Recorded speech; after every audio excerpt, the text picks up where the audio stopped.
So this month of February, we have a new series. Ang pamagat po ng mensahe na pag-uusapan natin ay mga bagay na may kinalaman sa ating puso.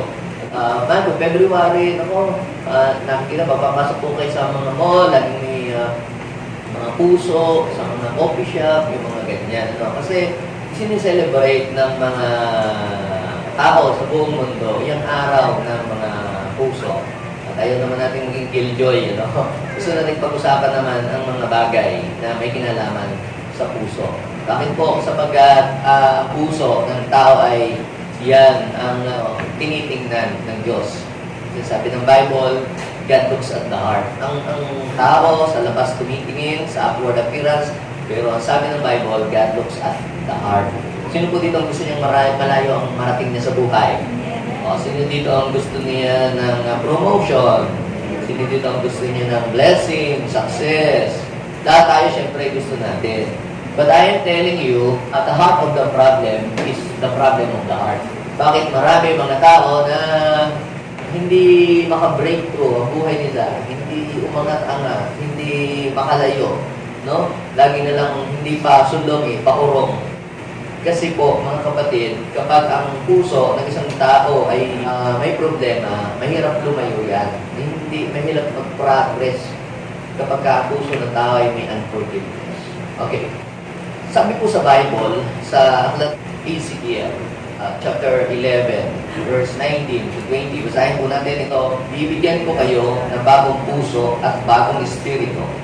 Ang masuwayin nilang puso ay papalitan. Sabihin natin, papalitan ko ng bagong puso, masunurin, upang lumakad sila ayon sa aking mga tuntunin at sumunod sa aking mga utos. Sa gayon, magiging bayan ko sila at ako ang magiging Diyos nila.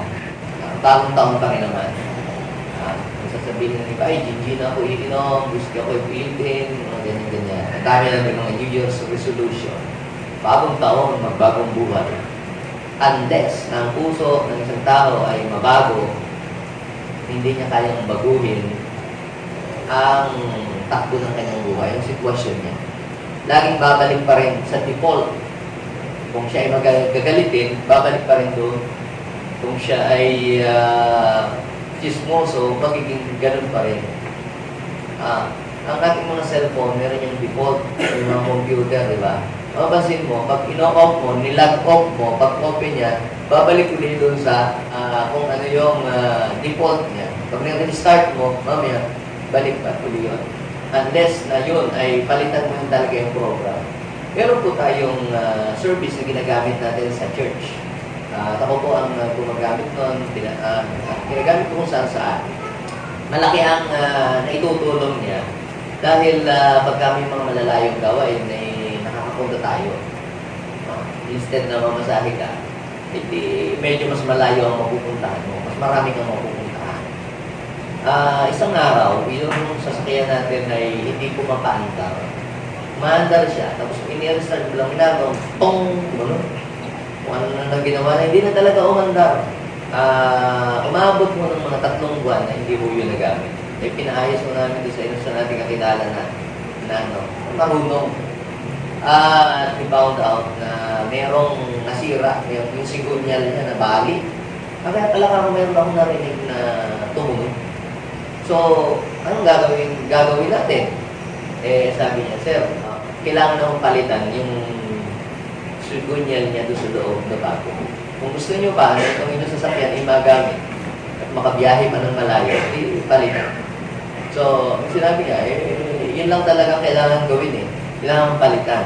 Dahil kung hindi palitan, hindi nakatingga na yun. Hindi na makakalis yun doon sa parking. Alam nyo, sa buhay din natin mga kapatid, kapag ang puso natin ay hindi napalitan, kapag ang puso natin ay hindi na bago at ang puso natin ay hindi naayos, wala tayong mararating sa buhay. Magiging ganun pa rin tayo. Kahit ano ang pagsusumika, pagpupursige na gawin natin. Pero kung ang puso natin hindi natin napapaayos, hindi natin naitatama, hindi natin ma-achieve kung ano yung mga bagay na gusto natin ma-achieve sa ating buhay. So napaka-importante na ang ating puso, mga kapatid, unahin natin yan ang muna ating baguhin. Ha? Bago natin mabago yung panglabas, mabago muna yung ating pong loob. Ano? So, ang lahat ng problema, yan ay nag-uugat sa puso ng tao. Yung binasa po nating verses, na I will give you a new heart and a new spirit. Ang context kasi niya, yung bansa ng Israel tumalikod sa Diyos.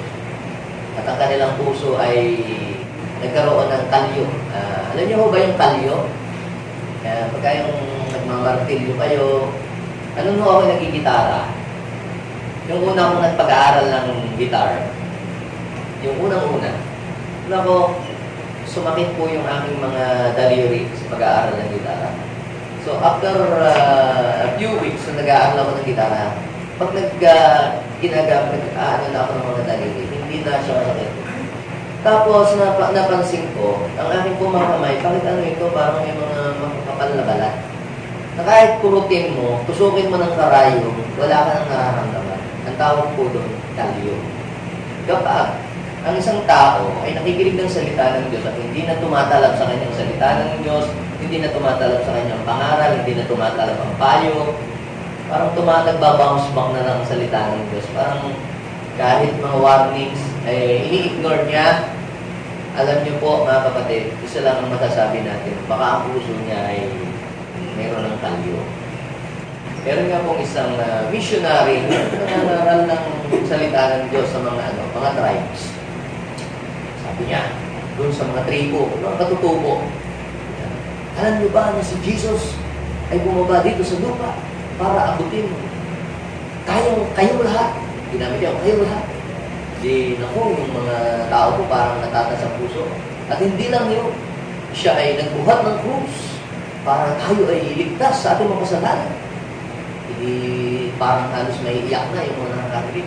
At siya'y hinagupit, ginulpi at binugbog. Naku, namumula na ang mga mata ng mga katutubo. Tapos sabi niya, at hindi lang yun, siya'y ipinapo sa krus, kinurunahan ng tinig. Nagkaluray-luray ang kanyang katawan para iligtas tayo sa ating kasalanan. Naku, nag-iiyakan na po yung mga tribo. Talagang tax na tax sila. Umiiyak na sila. At alam niyo po ba na si Jesus ay namatay para sa ating mga kasalanan? Naku, lalong umiyak sila. Dahil sila maraming kasalanan. Tapos mamaya-maya, yung isa, nung ng mata niya, napatingin siya doon sa nangangaral. Sabi niya, sandali, si Jesus din ba namatay para sa iyo? Siyempre naman, para sa iba't kami naman umiiyak, ikaw hindi ka umiiyak. Alam niyo, minsan pagka tayo, hindi na naiiyak. Kasi hindi yung pag nananalangin, talagang minsan, dumadating ka sa punto, naiiyak ka. Kasi, alam niyo po kung bakit? Kasi, si Lord, sineshape niya yung heart natin. Ang pamagat ng mensahe na aking pong share po sa atin, ang ating pong theme this month of February, let God shape your heart. Sabihin mo nga sa iyong katabi, let God shape your heart. Yes. Kung kayo po ay bibili ng mga gadgets or electronics, saan made of ninyo gustong bumili? Made in Japan o made in China? Kung kayo po ay bibili, gawang Japan o gawang China? Sa China na, Pasko. Kasi dito ay makakamura ka. Bumili ka, akala mo nakamura ka. Mura. Nakakamura, pero nakakamura ka. Dahil kabibili mo lang, sira na, hindi tumatagal. Pero meron ho kami mga organ na binili, mga ninuno namin. May mga electronic organ na sa Japan, yung mga Casio na made in Japan. Alam nyo, buhay pa tumutunog pa no? Antik na nga po, gumagana pa. Kasi made in Japan, pang matagalan. Now, what is the point? Kapag si Lord ang nag-shape ng heart mo, tatagal ka sa ministry na pinaglagyan niya sa iyo. Kapag ang Lord ang nag-shape ng heart mo, tatagal ka sa trabaho, na trabaho mo. Kasi minsan, yung mga papalit-palit ng trabaho, yung hindi tumatagal, pagka isang buwan, palit ng trabaho, pagka isang buwan, lipat ulit, at laging sinisisi yung kumpanya, hindi maayos ang management, hindi maayos ang mga patakbo ng may-ari, lipat ka ng lipat. Alam niyo po mga kapatid, minsan dapat ay magsuri tayo ng ating sarili. Baka naman hindi yung kumpanya ang may problema, baka puso mo na ang may problema. Ha? Kasi bakit yung mga 10 taon na nag-i-exist, hanggang ngayon buo pa rin yung kumpanya, 20 taon buo pa rin. Still growing. But you are lingering. Bakit? Kasi minsan, ganito din. Yung aalis sa church na tapos ay, may hindi na gusto ka, dilipat na naman sa isang church. Kasi laging sinasabi, yung church na hindi ba ganun tao ng tao ito? Suplado, hindi nagmamahal, lipat naman sa pila, lipat. Pero alam niyo po, mga kapatid, unless na mabago ang puso ng isang tao, kahit saan kang church pumunta, the same problem, you will encounter the same problem. Pakuha niyo po. Kahit sino pang umupong namumuno sa gobyerno, kahit sino pang pastor, actually si Judas, siya na ang may pinaka-the best na pastor sa mundo. Siya na ang mayroong pastor na pinakamagaling, leader na pinakamagaling. But still, siya po ay napariwara ang buhay niya. So wala yan sa kung sino yung pastor o kung sino yung leader. Baka yan ay nasa sa puso lang ng isang tao. Kapag naayos ang puso mo, gaganda takbo ng buhay mo. Sabihin mo sa'yo katabi, kapag naayos mo ang puso mo, gaganda ang takbo ng buhay mo. Minsan, kaya ang buhay natin ay hindi maganda, kasi baka ang puso natin may tama. Marami tayong mga packages, meron tayong mga galit, buhot, inggit. Yan yung mga problema ng puso, yung jealousy. Lalabas lang si Mrs. Pakikipag-usap. Seryoso po. Ganun na ganun. Siya ito, magduda. Siya ito, parang nakukulang na sa pagtitiwala. So, pag ang isang tao ay laging nagsiselos, laging naiinggit, laging nagagalit, laging sumasama ang loob, hirap magpatawad, yung mga yan ay may problema sa kanyang puso. Now, hindi natin masisisi ang marami. Hindi natin masisisi bakit sila ay gano'n. Paano ba na-shape ang puso ng isang tao? There are three major things that shapes the heart of man. Number one is through the environment. Ibig sabihin ay yung lugar na kanyang lalagyan o kung saan siya nakatira. Kasi sa tiyan pa lang ng ating ina, napo-form na. Kaya halimbawa pagka ang mag-asawa, lagi na lang away, sisigawan, gano'n. Mapapansin ninyo na meron siyang emotional problem yung kanilang mga anak na apektuhan. Kasi pagamat yung baby, hindi pa nakapagsasalita, nasa tiyan pa lang, pero yan po ay na-absorb niya kung ano yung nangyayari sa paligid. Kaya kita niyo yung mga music lover, pag nanganak sila, yung mga anak nila, galing kumanta, di ba? So, gano'n. So, ano pong ibig kong sabihin? Ang pagka-shape ng tao ay nakadepende sa kung paano siya pinalaki, saan siya lumaki, at sino ang nagpalaki sa kanya. So, kaya kapag ang isang tao ay, lalo na yung, halimbawa lumaki doon sa lugar na magulo, magulo yung laging away. Kaya kita niyo yung mga tao, mga palabak, mga matatapang, mga laking tundo, mga gano'n. Alam mo mga palabat yan, mga gano'n. O pansin niyo yung mga tao na kapag ang kasama niya mararamdamin, nagiging mararamdamin din siya. Yung mga tampuhin, nagiging tampuhin din siya. So ano ba ang environment na ilalagyan mo? Kung saan kang environment na andoon, yan ay nakaka-apekto sa condition ng iyong heart.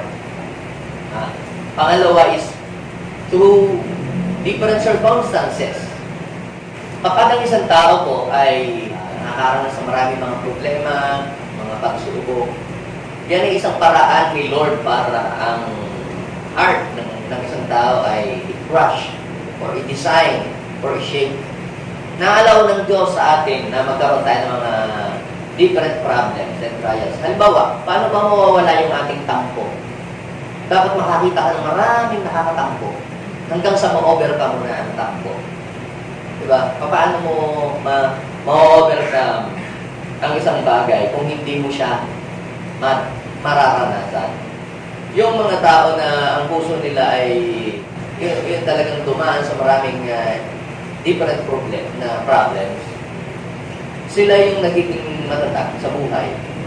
Diba? Sila yung nagiging matibay. Yung maraming mga pagsubok na mga pinagdaanan, sila yung nagiging strong. Sila yung nagiging matatag ang kalooban. Yung marami kang pinagdaanan. Kaya yung mga hindi na taong dumadanas sa ikatiting na problema, delikado yun. Pag nagka-problema, baka hindi niya mapaglaban. Kasi di ba may mga tao na, pag ako umanap, kumanda ang aking buhay. Yung lahat ng pinagdaan kong problema, pagsubok, ay hindi ko ipaparang sa aking mga ganon. Akala natin, maganda naman, no? Maganda yung ating motibo. Pero ang tanong ay ito, bakit ka tumibay? Bakit kumapalang iyong mukha? Bakit ka tumatag? Di ba? Kasi dami mong pinagdaan ng pagsubok eh. Kaya ang layo narating mo sa buhay. Kaya ka ngayon nandiyan sa ganyang kalagayan. Nawala yung pagkamahiyain mo. Kailangan ma-overcome mo talaga yun. Para mawala ang pagkamahiyain, kinakalang papahiya ka muna. Hanggang sa immune ka na. Diba ganito, diba? Halimbawa, ikaw ay salesman. Ni-reject ka. Eh, diba? Kung ang puso mo, napaka-pusong mamon. Yung bang madali kang discovery. Parang ayaw mo na eh. Pero, paano ka naging immune? Yung rejection, na-overcome mo na eh. I-reject ka. Kung kailan ka na-reject, kung ka na-challenge, di ba? Di ba yung mga salesman, no? Kung kailan umayaw yung kanilang binibentahan ng mga binibentahan, doon pala mag-uumpisa ang bentahan. Di ba? Punta kayo dyan sa mga mall. Kung kailan kayo tumatanggi, doon pa lang sila nakakakita ng opportunity na mabentahan kayo. Pero yung mga yan ay dumaan sa maraming mga rejection hanggang sa maging immune na yung puso nila sa rejection. Na para sa kanila, yung rejection ay hindi na isang hindrances, kundi isang stepping stone and opportunity para sila ay mag-succeed. Ngayon, bakit ang ating bishop ay naging matibay siya, naging matatag? It is because ang daming pagsubok na kanyang mga pinagdaanan. Siya po ay nakulong, nalason, at ano bang dahil mga persecution, sinaraan, nationwide, worldwide, maging sa mga internet. Nung nagsisimula ka lang ang JA1, sabi niya, ito ang nagpatatag sa kanya. Kaya kahit ngayon, kahit anong sabihin ng tao, ng mga negative about him, sa kanyang ginagawang pagsunod kay Lord, wala nang talam. Kasi tumibay na siya. Tumibay na. Kaya kung hindi ka dadaan sa pagsubok at problema, hindi ka titibay. Ang sasakyan, bago nilabas yan sa merkado, meron po yung tinetest yan, binubungguho talaga yan. Yung unang dinidesign, bago talaga nila i-produce yan ng maraming pinto. Kung patakbuhin to ng 350 na speed at ibubunggu sa badero, may ganun yan, tinetest. Anong mangyayari sa sasakyan na ito? Talagang ibubunggu talaga yun. Ngayon, ganun ka rin, ganun din tayo. Inaalaw, hindi naman gusto ng Diyos na umano ka sa pagsubok. Pinapadaan ka doon, di para ikaw ay magkawawa. Kundi para ikaw ay tumatag at ikaw ay tumibay. So kaya sinabing victorious ang isang tao, it is because marami siyang mga pinagdaan ng mga pagsubok o mga problema. Kung wala ka pang pinagdaan ng ikatiting na pagsubok at problema, hindi pa natin masasabing ikaw ay matibay at victorious. So, kapag sinabi natin victorious, hindi ibig sabihin ay hindi ka nakakaranas ng problema. Kundi, ang taong victorious, yung kahit may problema, ang pagsubok na sa kanyang buhay, nagpapatuloy pa rin kay Lord. Then, you are victorious. At ang isa pa na paraan ni Lord para i-shape ang ating mga puso is through His Word sa pamamagitan ng salita ng Diyos. Sabi po dun sa Psalms 119 verse 11, ay ang banal mong kautusan ay saan ilalagay? Iingatan ko sa puso upang hindi ako magkasala laban sa iyo. So kaya ang Panginoon, may sinasabi siyang meditate on the word day and night. Kasi pwedeng ang ating puso ay i-shape ng takot. Kita nyo, manood kayo ng mga balita sa YouTube. Nakaw! Mga negative news, ang pagkukas ng mundo, ang maghahari sa puso mo, takot. Takot talaga. Pero hindi nyo ba napapansin, every time nakasama ni Jesus ang kanyang disciple, bumabagyo, umaalon, anong lagi niya sinasabi? Fear not. Ano ang word na lalabas sa kanyang bibig? Fear not. So, ano ibig sabihin? Gustong i-establish, gustong i-shape ng Lord yung ating puso na manalig sa Kanya, hindi yung matakot. Ha? Kaya kapag ang salita ay ipinapangaral, salita ay ipinapangaral, sineshape ng Lord ang ating puso. Ha? Kaya magpa-shape ka. Ano yung mga batang mga maliliit na yung ginugupitan, yung galaw ng ganyan. Kasi na gumanda ang gupit niya, nagkaka-upang-upang yung gupit niya. Anong ibig kong sabihin? Kapag ang salita ng Diyos ay pinapahayag, minsan tayo masasaktan, minsan tayo tinatamaan. Pero alam niyo po, ibig sabihin ng sineshape ng Lord ang ating puso, tinatanggal yung mga magagaspang, inaalis yung mga hindi magagandang ugali sa atin. Pinapangaral ang salita ng Diyos. Actually, pag ako nangangaral sa salita ng Diyos, hindi lang naman kayo tinatamaan. Pati rin ako tinatamaan din sa pinapangaral. Dahil ang salita ng Diyos ay double-edged sword. Actually, bago ka nga tinamaan, ako na tinamaan ni Lord. Ang word of God daw is like a double-edged sword. Nakakita natin ng sword na double-edged. Diba yung kutsi na ginagamit natin, yung sa harap lang, sa harap lang ang tama. Pero yung double-edged sword, pwede sa kalaban mo, pwede sa iyo tumama ka. Ang word of God is like a double-edged sword. Pag shiner mo, hindi lang para sa iba, para sa iyo rin. Hindi yung, ay, sayang, wala dito si kapatid, para sa kanya yun. Hindi, para sa iyo rin yun. Umiilag ka lang siguro. So, kapag tinatamaan tayo sa salita ng Diyos, at tayo ay nasasaktan, magalak tayo. Bakit? Kasi po, ay meron pang puwang na ang ating puso ay mabago pa. Pero pagka ipinapangaral sa salita ng Diyos, hindi na tumatalab. Wala nang talab. Ang kasunod po nun, mga kapatid, judgment na. Judgment. Ang bansang Israel, kahit anong sabihin ng Lord, kahit sino mong propeta ang ipadala, mangaral sa kanila, ay, wala nang dating. Hindi na tumatalab. Matigas na talaga. Technical yun na. Kaya ano pong kasunod nun? Judgment. Nagpapadala ang Diyos ng mga kaparusahan, nagpapadala ang Diyos ng mga dilubyo, nagpapadala ang Diyos ng kahirapan. Ano mga salot ang pinapadala. Kita ninyo, tumigas ang puso ng Pharaoh. Sabi, let my people go so that they may worship me. Sinong Lord? Wala lang gano'n. Kaya lang ginawa ng Lord, padala maraming mga salot. Pero, tingnan niyo, nawawala ang salot pag lumalambot yung puso ng Pharaoh. Nagre-repent, tapos nanunumbalik sa Diyos. Alam mo, sabi ng Panginoon, sabi ng Bible, binago ng Diyos ang ihip ng hangin at nawala ang mga balang, nawala ang mga salot. Alam niyo, mga kapatid, ganito ang nakita ko sa Bible. Kapag inayos natin ang puso natin sa harapan ng Diyos, babaguhin niya ang ihip ng hangin sa buhay. Kalapakan natin ang Lord. Sabihin mo nga sa iyong katabi, let God shape your heart. Ang mahirap niyan, lalo sa mga kabataan, kapag ang nag-shape ng kanilang puso ay yung trust nila, palayo kay Lord, di ba? Pero pag si Lord ang nag-shape ng puso mo, palapit ka kay Lord. Pag ang mundo ang nag-shape ng puso ng tao, ang tao magiging siyang karnal. Kapag ang na-shape siya sa pamamagitan ng mga material, ay yung mga taong spoiled, mali ang shape ng puso niya, mga yan. Yung pag hindi mo na ibigay ang gusto, ay, gano'n. Alis ko si Church, mga hindi maayos ang puso. Pag hindi na ibigay yung request, hindi na ibigay yung gusto, ayaw ko na. Gano'n. Hindi ayos ang pagka-shape ng puso. Pag mapapansin mo, pag ayos ang shape, pagkaka-shape ng puso, kahit may pagsubok, may problema, mananatili yan sa Panginoon. Yung mga taong material ang nag-shape sa puso nila, yan, magpupuri lang yan sa Diyos pag may blessing. Diba? Pag may pagsubok, wala na. Yan ang mga pusong shinape lang ng mga material things. Oh. So, kapag si Lord ang nag-shape ng iyong puso, ikaw ay may contentment. Marunong kong makontento. Oh, maliit ang kita mo ngayon, pasalamat ka kay Lord. May malaki kang kita, pasalamat ka rin kay Lord. Ibang hindi nababago ang iyong pagtingin sa Diyos. May pagsubok man o wala, may blessing o wala, tuloy ka pa rin kay Lord.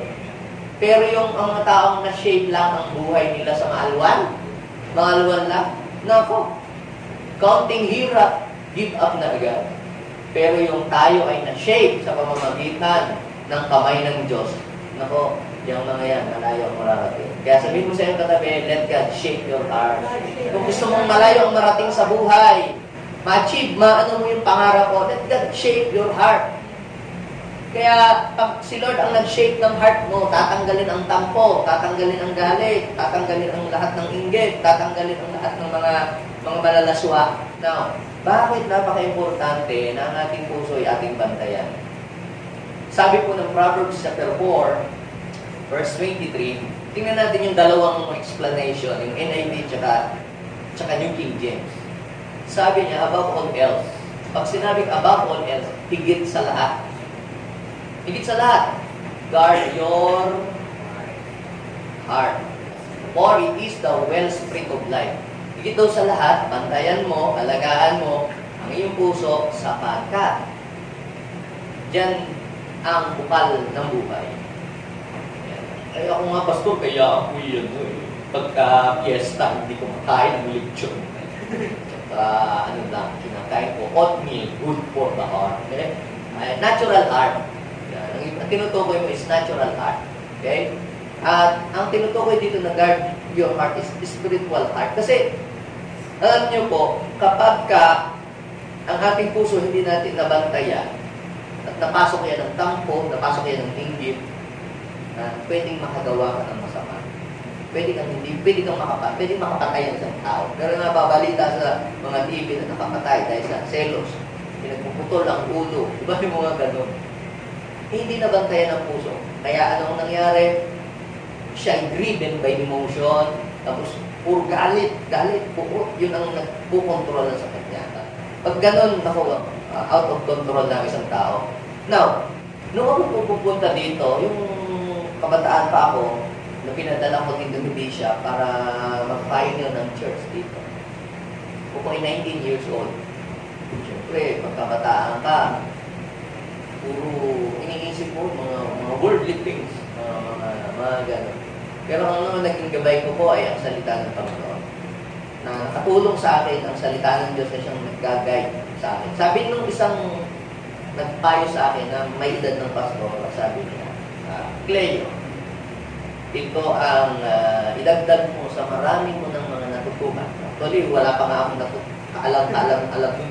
19 years old pa lang ako pumunta dito.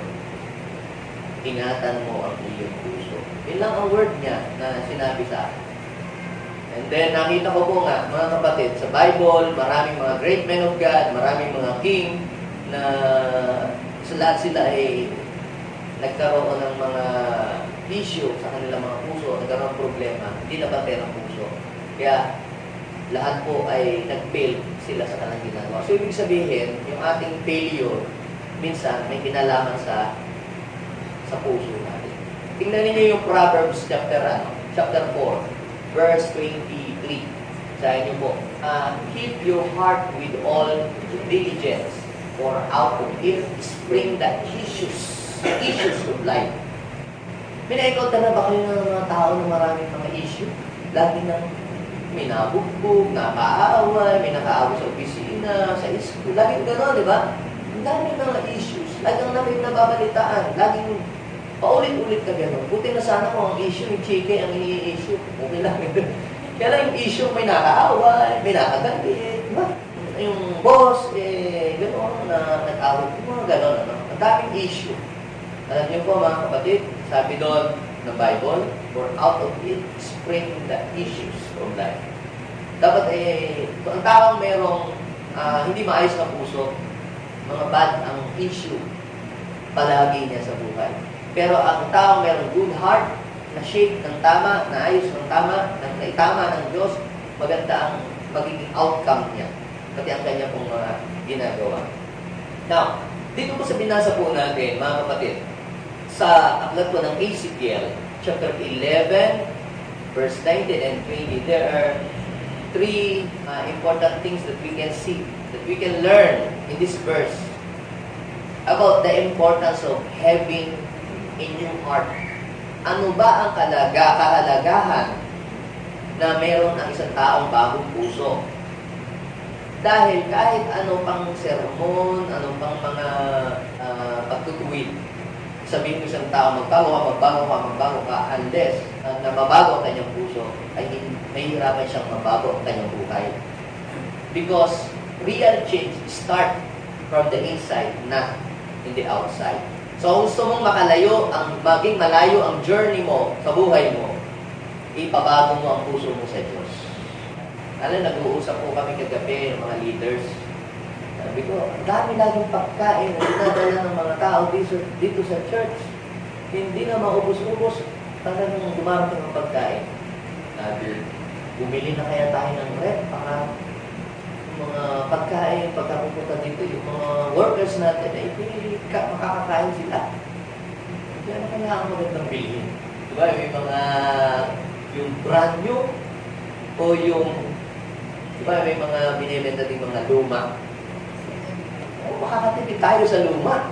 Diba? Hindi na tayo ng luma, tayo nagtitipid. Kaya lang ang problema, pag bumili ka ng luma, baka isang araw, 2 araw, sira. Wala pang warranty. Eh kung bago, alam natin, makakatiyak tayo na yung bago, tatagal yung bago.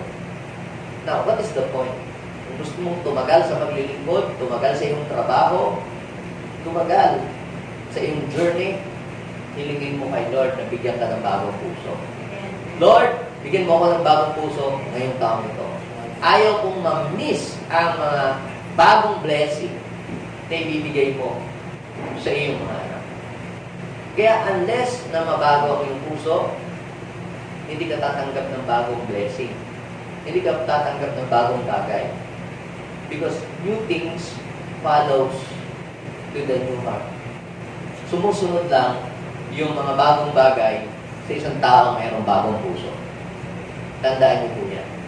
Kapag nabago ang puso ng isang tao, tandaan ninyo, may mga bagong bagay na mangyayari din sa buhay niya. Pero kapag isang tao, tagal na sa church, hindi pa nababago ang puso, mapapansin nyo, paulit-ulit din lang yung nangyayari. Hindi magaganda sa kanyang buhay. Pero pag nabago na ang puso natin, tandaan nyo po, mababago din ang takbo ng inyong buhay. Kasi yung new heart attracts new blessing. Yung lumang puso, ibig sabihin pusong masuwayin, pusong laging unsubmissive kay Lord, attracts evil things. Puro pangit ang nangyayari. Kaya tingnan niyo obserbahan niyo yung mga taong may problema sa puso. Pag inutusan ng magulang, anak, bumili ka nga ng mantika. Ayoko, may ipinapagawa si Lord. Si Lord, hindi niya i-violate ang kanyang mismong salita. Ano ba sabi ng Bible? Obey your parents. That is very clear sa Bible. Tapos babanatan mo na sinusugo ka ng nanay mo. Gawin mo yan, gawin mo. Ayaw mo. Kasi wala pang sinabi si Lord. Paano mo masasabing sinusunod mo ang Diyos? Yung Diyos niya hindi mo nakikita, yung nanay mo nakikita mo, di mo sinusunod. Tatay mo, di mo sinusunod. Kaya napaka-importante, mga kapatid, na maitama natin ang puso. Okay, now, 3 important things that we can see in this verse about the importance of having a new heart. Isa-isahin natin, ha? Ito, basahin natin yung verse 19. Bibigyan ko kayo ng bagong puso at bagong espiritu. Pansinin nyo, ha? Bakit bagong puso, then new spirit? Sa Bible, may talinghaga. Walang naglalagay ng bagong alak sa lumang sisidlan. At wala ding naglalagay ng lumang alak sa bagong sisidlan. Kasi ganito yan. Noong araw, wala pa yung mga garapon, mga kasirola. Ang kanila pong imbakan, mga alak, yung mga goat skin, mga goat skin. Tinatahi po yan, sinisilyaduhan, at inilalagay ang alak doon. Doon nila iniimbak ang alak noong unang panahon. So, yan pong stretchable yan, yung mga goat skin. Hindi ko nabasa nyo sa Bible yun, no? Itong talinghaga. Yung mga goat skin, pag nilalagyan mo yung mga alak, syempre habang tumatagal, nagkakaroon ng fermentation, yung humihilaw. Parang balloon, goat skin, kapag ka nagkaroon ng fermentation. So, kaya alam nyo po, ginalaw-galaw nyo yung goat skin na mayroong alak, parang gumagano'n siya. Yung umuoblong, bumibilog, parang kung ano yung galaw nung nasa loob na alak, yun din yung magiging galaw nung skin. Subukan nyo maglagay ng tubig sa isang balon. Yung balon na hinihipa na pinapalipad. Lagyan ng tubig sa loob. Kita nyo, ay ganyan-ganyan. Kung ano yung talbog ng tubig, ganun yung magiging shape nung balon, di ba? Ganun ang yung sisidlan ng mga alak ng araw. Ngayon, pag daw luma at nilagyan mo ng bagong alak, what will happen doon sa lumang sisidlan? Yung lumang sisidlan, ito po ay brittle. Ibig sabihin malutong. Tapos pag hinilagay mo ng alak na bago, at habang tumatagal yan, nagkakaroon ng fermentation, hindi niya makukontain kasi naglalaban yung pagiging brittle niya, talagang ayaw niyang mag-stretch. So, napupuno ng air yung loob, kaya ano mangyayari, mabibreak yung sasabog yun. Kasi ayaw niya kasing sumunod doon sa galaw ng alak. Sabi ng anak, ma-stretch ka, sige na sumunod ka na, nagmamatigas. Kaya ano mangyayari, dahil sa ayaw niyang ma-stretch, sasabog. Kalat, tatapon yung alak. Ano ang mangyayari? Masasayang. Kaya sabi ng Panginoon, ang bagong alak ay dapat ilagay sa bagong sisidla. If you are asking for God, for a new blessing, dapat mayroon kang bagong puso. This year, if you are asking the Lord to give you a new blessing, a new anointing, favor, blessing, anointing, pero ang puso mo, ganun pa rin sa dati, mareklamo ka pa din, sayang lang, promotion na ibibigay sa inyo doon, sayang din lang, yung milyon-milyon ibibigay sa inyo, lalaspagin mo lang. Gusto gagastahin mo lang sa walang kwentang bagay. So, ayusin mo muna ang iyong puso. Automatic, ipupur out ni Lord ang bagong pagpapala. So, number 1, the importance of having a new heart. It is easy for us to do what is right if you have a new heart. Napakaalwan, napakadaling gawin kung anong tama kapag may bago kang puso. Pero kung ang puso natin ngayong year 2024 ay yung dati pa din nating puso noong year 2023, babalik pa rin tayo sa ating dating default. Nahuhulog tayo sa same kind of sin. Parehas na kasalanan. Bumagsak ka na ng year 2023 sa pornography.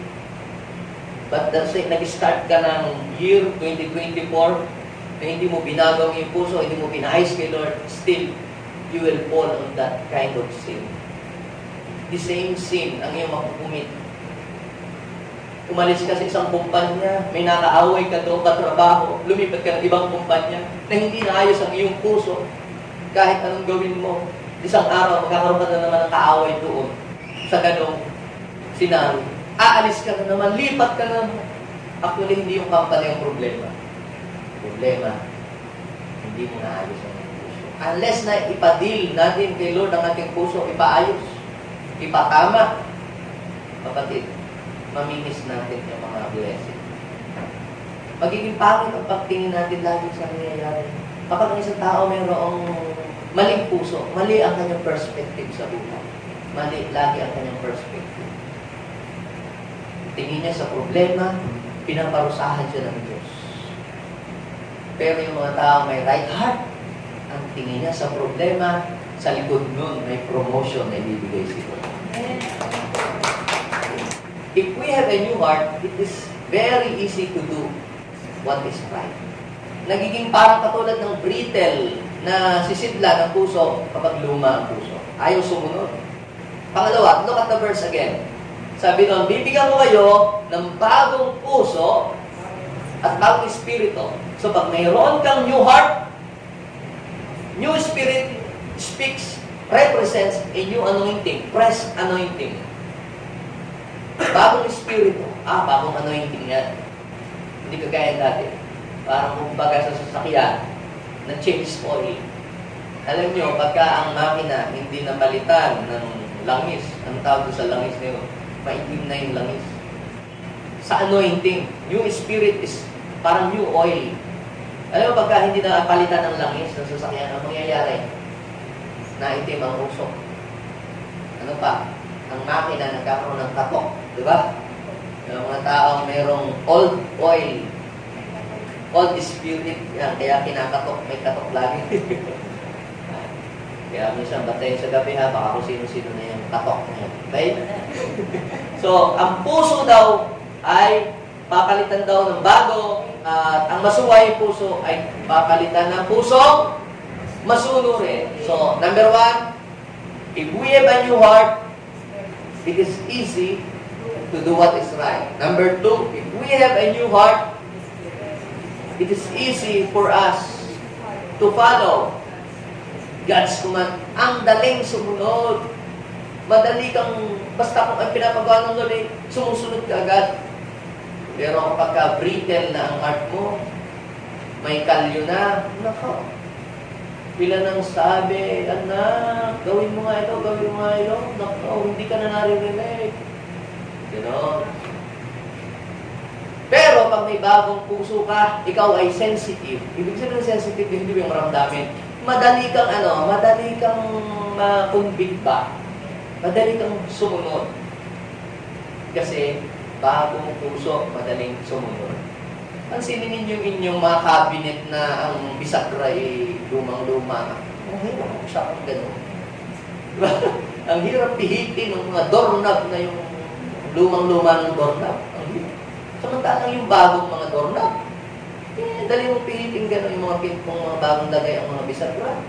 Dali niyang bisara at ibukas. Gayon din ang may bagong puso, madaling sumunod sa ipinapagawa ng Diyos. Kung gaano tayo kabilis sumunod sa Diyos, ganyan din kabilis sumunod yung blessing sa atin. Ma'am, di ba minsan, ipag ng blessing na lang. Sabi lang, Panginoon gusto ko daw hahabulin ng pagpapala. Kung gusto mong ang blessing ay dumali sa iyo ng sunod-sunod, dapat matuto ka mo ng sumunod. Ikaw nga, hindi sumusunod. Kaya yung blessing ayaw din sumunod sa iyo. Kapag dinilay natin ang ating pagsunod sa Diyos, nadidilay din yung blessing na ibibigay sa atin ng Diyos. Kaya pag sumunod ka, immediately, the blessing will flow to you immediately. Now, at ang pangatlo na makikita nating lesson dito sa verse na ito, basahin, look at verse 20. Upang daw kayo ay lumakad ayon sa mga tuntunin at masunod ang mga utos ko. Sa gayon, magiging bayan ko sila. So, pag sinabing ikaw, bayan ka ni Lord, sa bayan, mayroong mayor, di ba? Sa isang bayan may mayor, sa isang probinsya may gobernador, sa isang bansa may presidente. Anong ginagawa nung mga ngayon? Namumuno sa kanilang bayan na nasasakupan. Ngayon, ito ang mangyayari. Kapag binigyan ka daw ng Diyos ng bagong puso at bagong espiritu, masusunod mo kung ano yung utos. At dahil doon, kayo magiging bayan ko at ako magiging Diyos nyo. Ibig sabihin, ako ang inyong magiging pinuno. So ito nakita ko dito mga kapatid. If we have a new heart, it is very easy for God to rule us. Madali kang pamunuan ng Diyos. Si Lord walang problema sa iyo. Makita nyo, sa totoo lang, kahit sino maging presidente na yatang tumayo, wala. Hanggat hindi nababago ang puso ng mga tao, kahit sino bang mamuno. Kita nyo, si Jesus Christ na nga ang bumaba noon sa bansang Israel para pamunuan. Pinatay pa rin, laging, wala nang mali, walang kamali-mali. Ang Panginoong Jesus lang ang ginagawa niya, tama. But still, may mali pa rin nakita sa kanya ang mga tao. Actually, hindi na yung namuno sa kanila ang problema, yung kanila ng mga puso. And because of their callous heart, ano po ang nangyari? Nagpadala ang Diyos ng judgment sa kanila, ng mga dilubyo at kung ano.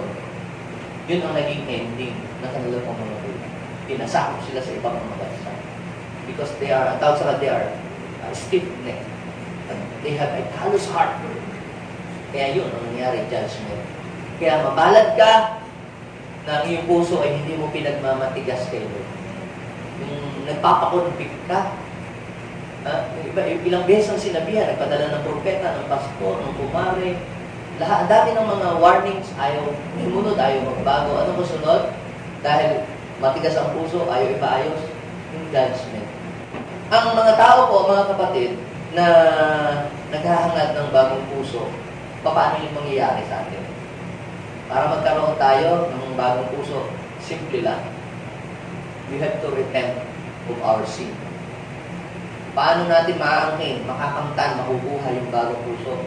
Yung unang preaching, lumabas sa bibig ng Panginoon. Ito sabi niya, repent, for the kingdom of God is at hand. So, repentance is the starting point to receive a new heart from God. Magsisi sa kasalanan. At pag nagsisi sa kasalanan, yung kung pusong luma, unti-unti napapalitan siya. Nasi-shape siya ayon doon sa gustong design ni Lord na puso na meron siya. Now, sa history ng wineskin, balik tayo sa wineskin. paano pa mapapakinabangan yung wineskin, pero yun ay luma na parang magiging bago pa rin siya. But the same wineskin, pero hindi na kagaya ng dating wineskin. So, ang ginagawa ng mga tao noon, para yung wineskin ay maging bago uli siya. But the same wineskin, pero bagong wineskin. Kung ano nangyayari yun? Na parang bago uli siya. Ang gagawin mo, papakulo sila ng mainit na tubig. Tubig yan. Pagkatapos, ilalagay po nila yung wineskin doon sa pumukulong tubig. So, dahil na bubulakan siya, ang mangyayari dyan, lalambot muli yung wineskin, babalik ulit siya doon sa dati na parang bago. Tapos pupunasan po siya ng langis, oil, para hindi maputok-putok. Napansin niyo yung mga shoes natin na hindi napupunasan ng TV. Nabibitak-bitak siya. So, ang ginagawa doon sa mga wineskin na yun, pagkatapos ang bumula, dumambot, yan, papahiran siya ng oil para hindi siya magkabitak-bitak. So, babalik ulit siya doon sa dati, naging parang bago ulit siya, maging elastic siya, stretchable, sumusunod na siya. Then, pag inilagay doon, susunod ulit siya, o oblong, bibilog, kung ano-ano magiging shape niya. So, ganyan din ang buhay natin, mga kapatid. Kung nakikita natin na parang brittle na tayo, matigas na tayo, parang talbog ng mensahe, hindi na tayo nakukunbit, kahit dasal, hindi na tayo naiiyak. It's about time, mga kapatid, to allow God to shape our heart. Lord, ayoko ng ganito, ayokong mapariwara ang buhay ko. Shape my heart according to your will. According to your design. Dahil kaya po nagalit ang Diyos sa bansang Israel at may dalhan siya ng judgment, titigas po ng puso nila. Sa ibang term, matigas ang ulo. Pero hindi yung literal. Lahat pastor, lahat ng tao matigas ang ulo. Pati bumbunan. Bata, alam ko na ulo. Ibig sabihin matigas ang ulo, hindi naman talaga ulo ang tinutukoy doon na matigas. Literally, puso yun. Puso ang tinutukoy. Ito, matigas ang ulo pa. Hindi naman ulo talaga ang matigas doon. Yung heart niya. Tingnan ninyo sa English. Sa Hebrew 4:11. Yung taong matitigas ang ulo, ang translation ay matitigas ang puso. Kaya, kumusta na ang puso mo, kapatid? Ayan. Is brittle or elastic? So, nakita mo na brittle na siya, malutong na, makunat na, it's about time. Palambutin natin yan. Magsisi, magbalik sa Diyos, ialay ang buhay ni Lord. Now, ito yan mga kapatid, nasasabihin ko po sa ating lahat. When you allow problems or when you allow negative things to shape your heart, yung mga worldly things na mag-shape ng iyong heart, ang iyong buhay, ay mapapariwara at magiging masama. But when you allow God to shape your heart, to redesign, to reshape your heart doon sa gustong mangyari niya sa buhay mo, tandaan mo, breakthrough after breakthrough, blessing after blessing will manifest and will happen sa iyong buhay. Kapag ang puso mo ay naayos, tiyak na malayo ang mararating mo sa buhay. Tayong lahat ay tumindig at i-check natin ating puso. Kung merong hindi maayos, kung meron po tayong hindi pagpapatawad, matagal na yung galit natin, sama ng loob, sakit. Bakit? Parang hindi ka lagi maka-breakthrough. Na minsan may dadating ng blessing, sabihin mo, pera na, parang gano'n, pera na, naging bato pa. Matatanggap ka na sa trabaho, biglang may napasukan pa ng iba. Bakit gano'n? Lagi kong mga blessing sa iyo, parang bang abot kamay na parang biglang nawawala pa sa iyo. Ito bang problema? Baka may kumukontrol sa iyong sarili. Baka meron ka naman hindi pa pinapatawad. O may galit pang hanggang ngayon, matagal na kinitingking. Parang sama ng loob, sa iyong ina, sa iyong tatay, sa mga taong gumawa ng masama sa iyo, sa iyong boss, sa iyong superior, sa iyong kaibigan nagpahiya sa iyo, sa nangutang sa iyo na hindi ka binayaran. Diba? Ngayon, let's check our heart. Kung gusto natin ngayong year 2024 ay malayo marating natin sa buhay, makakalayo ka lamang kung may bagong puso ka na taglay. Yes, ngayon, kung kayo po ay may mga taong nakaaway, nakagalit, kahit nung unang panahon, hindi pa kayo na-born again. Ngayon, habang tayo po ay nakayukot, nakikit, ako po ay mananalangin na ipaalala ng Panginoon sa inyo yung nangyari sa inyo dati? Bakit kayo nagalit? Bakit sumumangin yung loob? Kailangan bumalik tayo doon sa pinangyarihan yon at ipadil natin kay Lord. Holy Spirit, I pray, nandito ang inyong mga anak. Alam mo ang kanilang pinagdaanan because you are the Alpha and the Omega, the beginning and the end. Ibalik mo sila doon sa kung kailan nangyari. Kung kailan nagsimula yung problema nila sa puso nila. Now, in Jesus' name, just close your eyes. Panginoon, ibalik mo sila doon sa sitwasyon na yon, Lord, na kung saan ay nagsimula yung trauma, nagsimula yung galit na yon. Ngayon, Lord, ipakita mo sa kanila kung paanong nakikita mo at alam mo yung pinagdadaanan nila, Lord. Yes. Ngayon, kung meron po kayong mga taong nakasakit ng loob sa inyo, nagpahiya sa inyo ngayon, imagine ninyo, kaharap ninyo yung mga taong nagpahiya sa inyo, naggalit sa inyo, o gumawa sa inyo ng hindi maganda. Ngayon, kung sino yung taong yun, banggitin mo ang pangalan. Imagine mo, ngayon kaharap mo. Sabihin mo yung hindi mo nasabi sa kanya noon. Maaaring yan ay tatay mo na matagal nang nawala, o nanay mo na matagal nang wala sa mundo, o lola mo.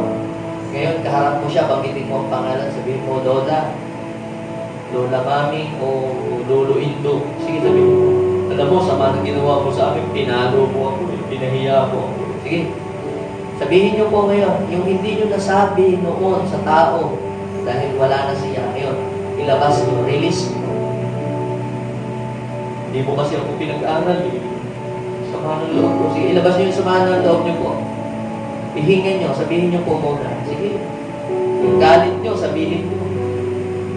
Niloko mo ako. Sige, sabihin niyo, kaharap niyo ngayon, yung mga tao na gumawa sa inyo ng hindi maganda, mga taong kagalit niyo, sabihin niyo sa kanya ang hindi niyo gusto ngayon sa kanya. Yes. Sabihin niyo yung hindi niyo na nasabi. Yung puot, sabihin niyo. Release niyo. Sa pamamagitan ng pagsasabi ng tapat.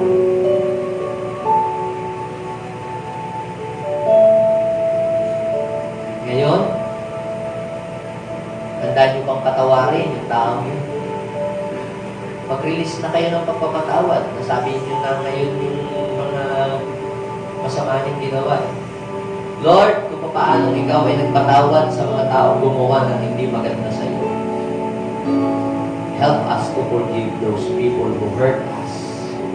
Sige ngayon, patawarin mo siya. Sabihin mo sa kanya ngayon, Lola, Lolo, o Inay, o Ate, o pinapatawad na kita, o tito.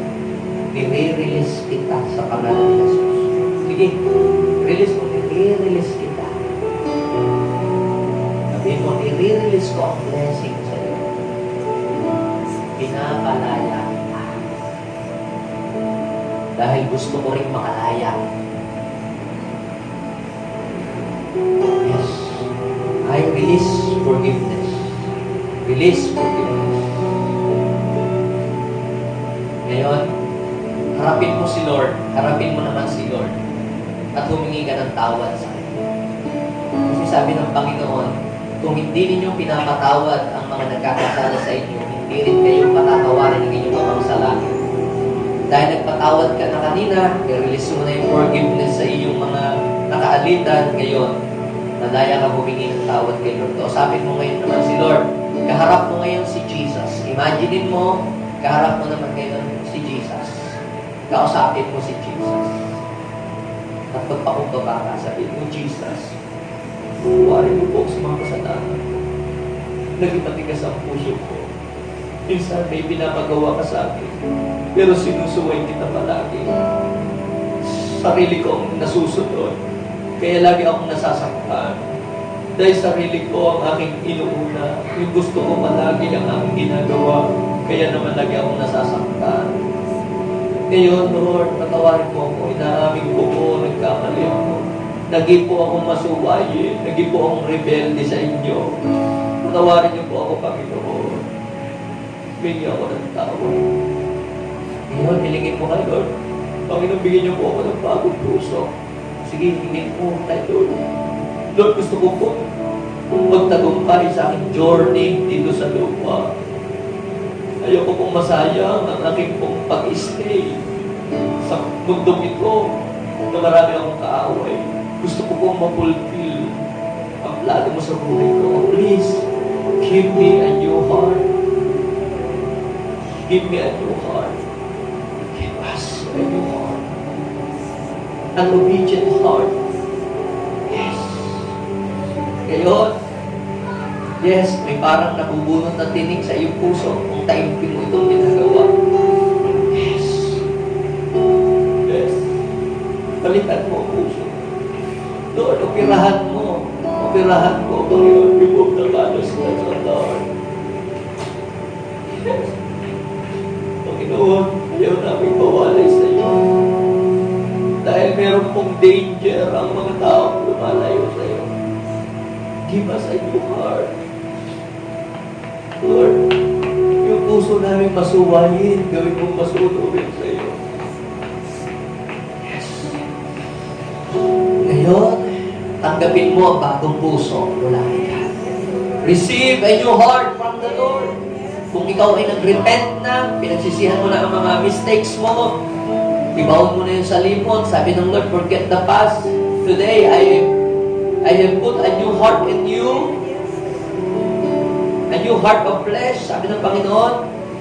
Ngayon, hindi lang yan. May bonus pa. Ang anointing ng Holy Spirit.